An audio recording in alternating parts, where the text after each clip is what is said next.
আসসালামু আলাইকুম ভিউয়ার্স।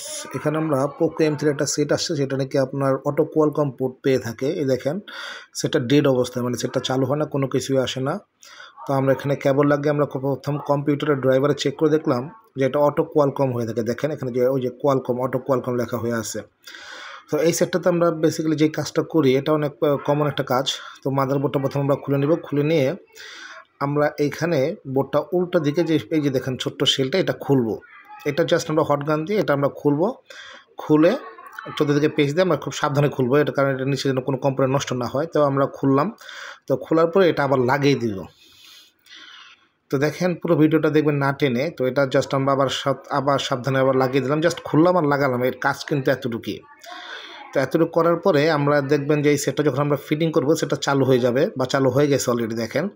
কিন্তু আসলে কিন্তু আপনার এই টিনটা খোলার সাথে কোনো সম্পর্ক নেই। মূলত হিটটা যে দিয়েছি সেই হিটটা হচ্ছে অপর সাইডে সিপিইউ ছিল। তো সিপিইউ হিট পাওয়ার কারণে আপনার সেটটা চালু হয়েছে। এই সেটের এটা কমন একটা রোগ। এটা আপনি কাজটা করলে অনেক ক্ষেত্রে 1000-1500 টাকা পর্যন্ত নেওয়া যেতে পারে। তো তারপরেও কাস্টমারের সামনে কাজটা দেখানোর জন্য জাস্ট এই টিনটা খোলা হয়েছে।